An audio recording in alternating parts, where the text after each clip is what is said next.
제가 초등학교 시절입니다. 저희 집 바로 옆집에, 리터럴리 바로 옆집에 젊은 부부가 살고 계셨어요. 갓난아이 딸이 하나 있었던 그 집 아저씨는 거의 얼굴을 보기 힘든 그런 분이셨습니다. 그러니까 당시 저희 집에는 이제 막내 이모, 이모부 이렇게 같이 살고 계셨는데 이모와 이모부가 아마 옆집 아저씨가 무슨 밴드에서 음악을 하는 분인 것 같다 이런 이야기만 해주셨어요.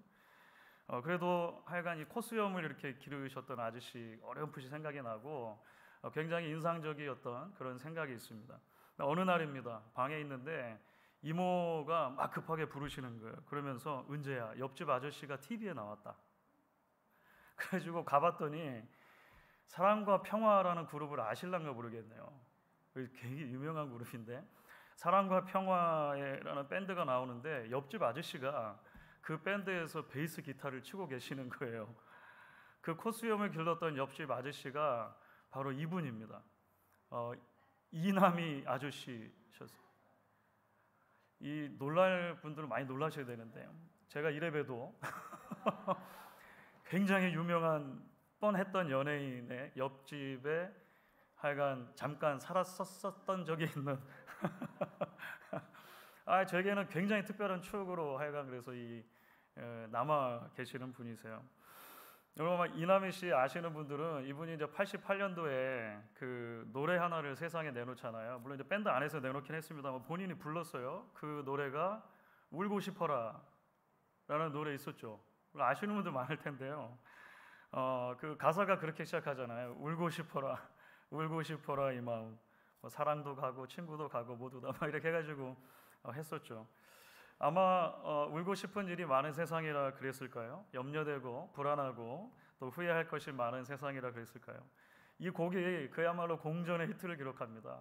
당시에 유명한 방송사들에서 상도 막 받고 그랬었던 기억이 나요. 이분이 이제 2010년도에 폐암으로 결국 돌아가시는데 담배를 하도 많이 피우시고 폐암으로 돌아가셨는데 당시 모든 신문들이 아예 그 기사 제목을 뽑을 때 울고 싶어라 가수 이남희 폐암으로 사망 아마 이렇게 이 기사를 내보냈던 것 같아요. 여러분 우리가 세상을 살다 보면 문득문득 울고 싶어질 때가 있습니다. 어두운 밤 같은 시기를 지날 때가 있는 것이죠.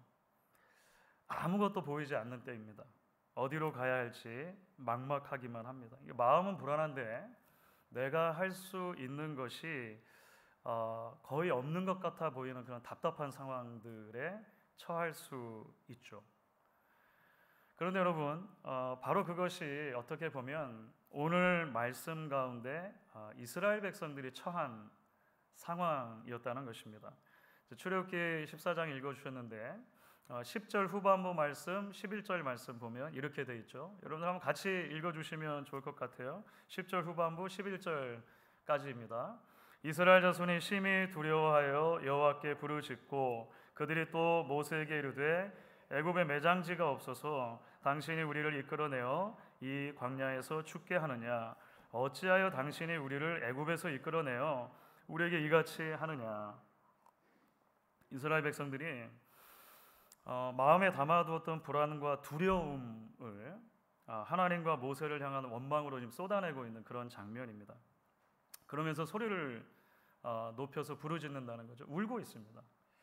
도대체 무슨 일이 있었던 것일까요? 이스라엘 백성들이 부르짖으면서 울고 있는 배경에는요, 먼저 인생을 살다가 엉뚱한 길에 들어선 그런 사건이 있습니다. 사실 이스라엘 백성들이 조금 전에 출애굽을 경험했어요. 출애굽, 다시 말하면 그야말로 말 그대로 이집트를 탈출해 나온 것입니다. 그러니까 이집트를 탈출한 지 막 이제 얼마 안 되는 순간이죠. 조상 대대로 400년 동안을 노예로 살았던 땅입니다. 그런데 하나님께서 모세라고 하는 지도자를 보내주셨어요. 그리고 그 모세를 통해서 수많은 기적들을 일으켜 주시죠. 그렇게 단단하고 깨지지 않을 것 같았던 애굽 왕 바로의 마음을 하나님 바꿔주셨습니다. 그래서 말이 탈출이지만 실은 아무도 몰래 그냥 이스라엘 백성들이 쏙 도망 나온 게 아니고요. 모두가 다 보는 가운데서 마치 애굽 사람들이 제발 이제 좀 가주세요 이렇게 등 떠밀듯이 그렇게 애굽을 나오게 되는 것이죠. 자, 그러니까 내친 김에 이렇게 하나님의 기적으로 이제 애굽을 나왔으니까 내친 김에 최종 목적지가 가나안이지 않습니까? 그 가나안까지 일사천리로 쫙 진행해 갈 수 있다면 얼마나 좋겠습니까? 그런데 그렇지를 못했다는 거예요. 그러니까 애굽에서 나온 사람들의 입장에서 보면 가나안까지 갈 수 있는 가장 빠른 길은 지중해를 이렇게 따라서 올라가는 길입니다. 그러니까 지중해를 따라서 쭉 올라가면 2주에서 길어도 한 4주 정도, 한 달 정도면 충분히 이스라엘 백성들이 갈 수 있는 거리다라고 보통 그렇게 추정을 해요. 그런데 하나님께서 이스라엘 백성들을 그 길로 인도하지 않으시는 거예요. 그 길이 아니고 돌아서 가는 광야 길로 가라는 것입니다. 왜냐하면 그 지중해 해안에 블레셋 사람들이 사실은 살고 있었습니다. 그러니까 블레셋 사람들의 도시들이 있었던 거죠. 그곳을 지나쳐 가기를 하나님 원치 않으셨던 것입니다. 그래서 홍해를 향해서 가는 그 광야 길로 하나님이 인도하시죠. 그러니까 탄탄대로가 아니라 그것을 놔두고 일부러 험한 길로 하나님 인도하시는 것 같은 그런 느낌을 받는 대목입니다. 그러니까 이스라엘 입장에서 보면 엉뚱한 길, 기대하지 않았던 길로 들어선 것이죠. 아니나 다를까요? 그렇게 엉뚱하게 들어선 길에서 이스라엘 백성들이 이제 엉뚱한 일을 만나게 됩니다.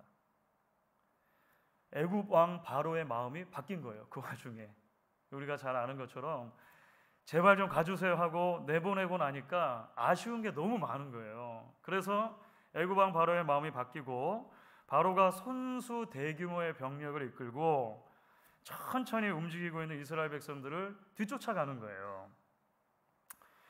남녀노소가 한데 있으니까 그 움직이는 속도가 느릴 수밖에 없지 않습니까?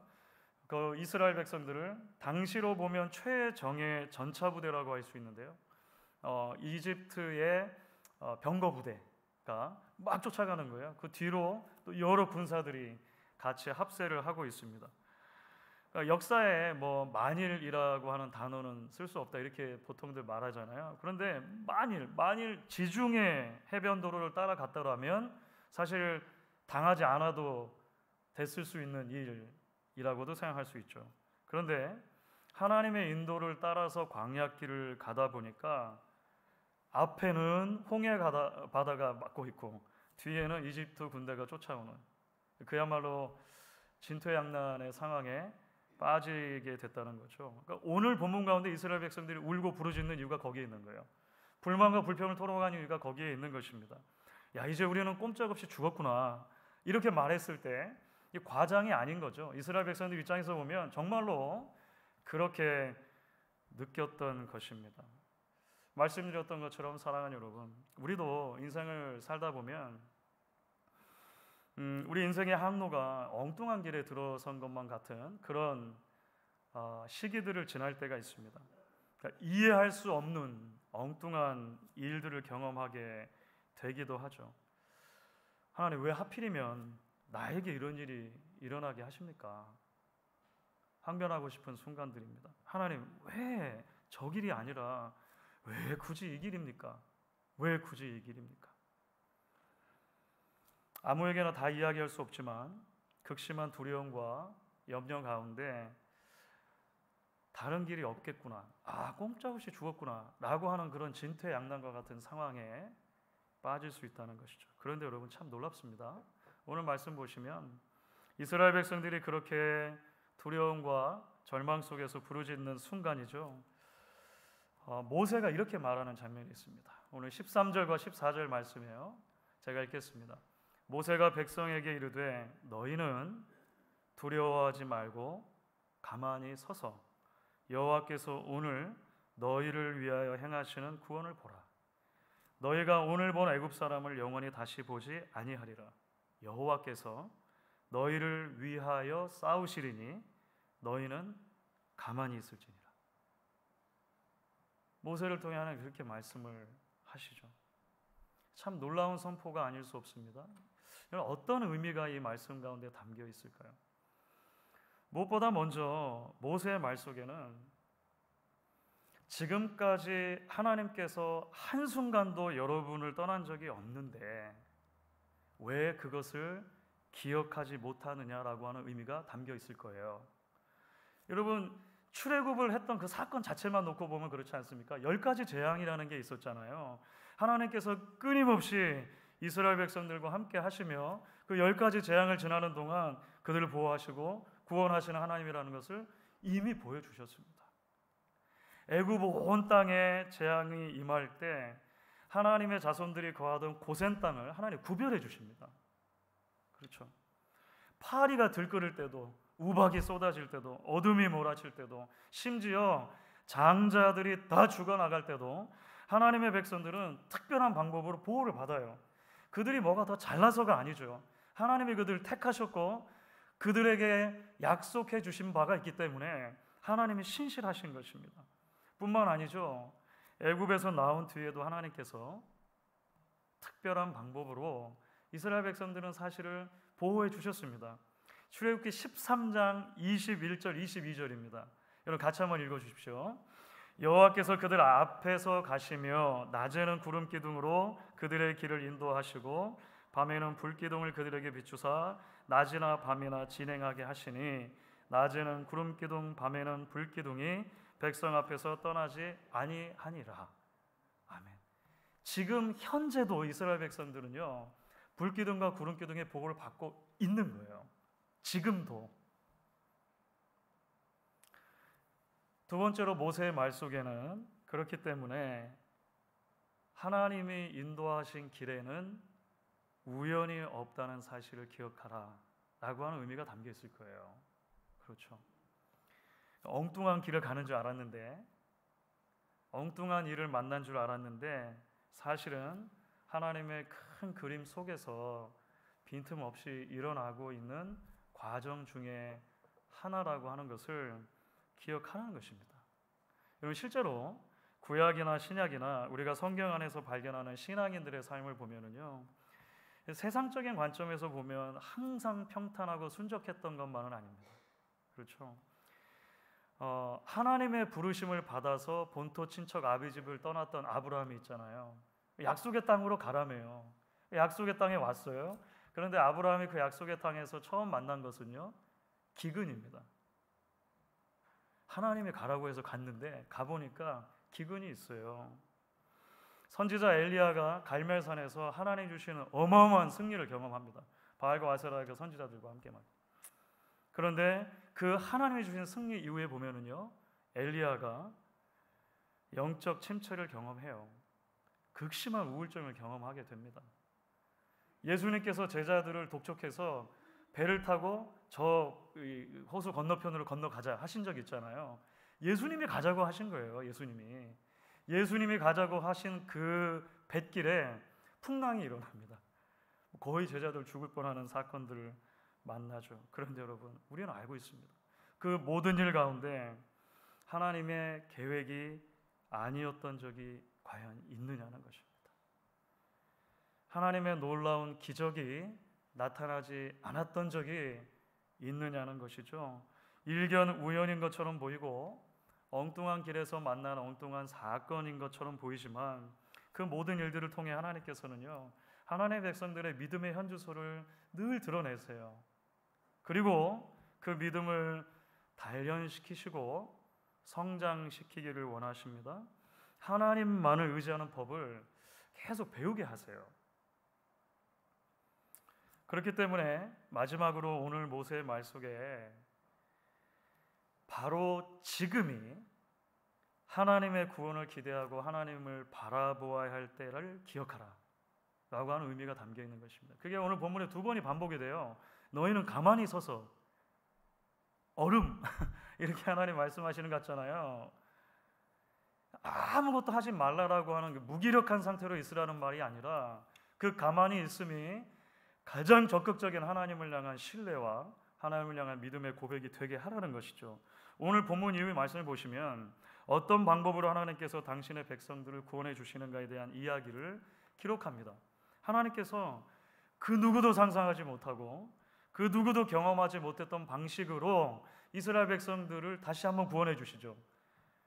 먼저는 지금까지 함께했던 그 구름 기둥과 불 기둥이 있잖아요. 이스라엘 백성들을 지켜주셨던 불 기둥과 구름 기둥이 애굽 군대가 오는 쪽을 향해 갑니다. 그리고 그 애굽 군대와 이스라엘 백성들 사이를 막아서 주시는 거예요. 그래서 그 군대가 이스라엘 자손들에게 더 이상 접근하지 못하도록 일단 막아주세요. 그리고 나서 더 놀라운 일이 일어나죠. 밤새도록 동풍을 보내주셔서 세상에 바다가 갈라지는 거예요. 바다가 갈라지는 것입니다. 여러분, 이 시점에서 흥미로운 사실 하나 있어요. 하나님께서 이번에도 홍해 바다를 갈라주시는데 모세가 지팡이를 딱 내밀었을 때 갑자기 홍해 바다가 쩍 하고 갈라진 건 아니에요. 여러분, 성경을 자세히 보시면 밤새도록 동풍이 와가지고요, 조금씩 바다가 갈라지는 거예요. 이스라엘 백성들은 그 사이로 조금씩 밤새도록 건너가는 거예요, 바다를. 너무 흥미롭지 않습니까? 양쪽에 바닷물이 벽처럼 일어서 있는 거예요. 그럼 앞에가 또 갈라지고 이렇게 되겠죠. 상상해 보십시오. 저 멀리 구름 기둥, 불 기둥 건너 그 애굽 사람들이 쫓아오는 소리가 막 들릴 거 아니에요. 하나님께서 웬만하면 그냥 단번에 쫙 갈라져 가지고 다 옮겨주시면 좋겠는데 기나긴 밤을 사실은 지나게 하시죠. 하나님의 일하심을 신뢰하고 눈으로 확인하면서 밤새도록 한 걸음 그 홍해를 건너가도록 하시는 것입니다. 그것이 믿음이다라고 하는 것을 하나님 알려주기 원하신 것 같아요. 사랑하는 여러분, 하나님께서 오늘 사건을 통해서 사실 가장 긴박한 밤, 가장 위태하고 두려웠던 밤, 부르짖음과 눈물로 뒤범벅되었던 밤을 하나님의 놀라운 구원을 경험하는 특별한 밤으로 바꿔주십니다. 그런데 여러분 아십니까? 생각해보면 우리는 홍해가 갈라지는 것보다 훨씬 더 놀라운 기적을 이미 경험한 사람들입니다. 전능하신 하나님께서 아들 예수를 저와 여러분을 위해 보내주시고 십자가 위에서 그 주님의 몸을 찢으시고 피를 흘려 저와 여러분을 구원해 주신 기적이죠. 예수님께서 마치 구약의 제물들처럼 자신의 몸을 가르시고 죄인인 우리가 하나님께 나아갈 수 있는 길을 열어주셨습니다.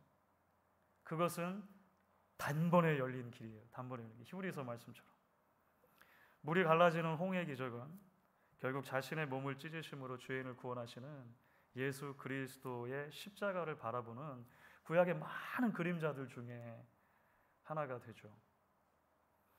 여러분, 그래서 그 십자가에서 보여주신 하나님의 사랑을 더 깊이 경험하고 묵상하고 붙들기 원했던 우리 믿음의 선배 바울이 있죠. 바울이 이렇게 말하는 거예요. 우리가 잘 알고 사랑하는 말씀입니다. 로마서 8장 31절 32절입니다. 같이 한 목소리로 읽어주시면 좋겠습니다. 그런즉 이 일에 대하여 우리가 무슨 말하리요? 만일 하나님이 우리를 위하시면 누가 우리를 대적하리요? 자기 아들을 아끼지 아니하시고 우리 모든 사람을 위하여 내주시니가 어찌 그 아들과 함께 모든 것을 우리에게 주시지 아니하겠느냐. 지금 여러분 혹시 인생의 어두운 밤이라 여겨질 만한 시기들을 지나고 계십니까? 울고 싶은 시기들을 지나고 계십니까? 오늘 말씀 여러분 붙들고 기억하실 수 있으면 좋겠습니다. 그리고 여러분들의 영혼을 향해 이야기하실 수 있으면 좋겠습니다. 시편 기자가 마치 시편 42편에 이야기했던 것처럼 내 영혼아 어찌하여 내가 낙심하며 불안해하는가? 너는 하나님께 소망을 두라. 우리 인생의 밤을 특별한 구원의 밤으로 바꾸실 하나님의 능력을 신뢰하며 오늘도 한 걸음 믿음으로 내걷는 저와 여러분 되실 수 있기를 주의 이름으로 축원하겠습니다.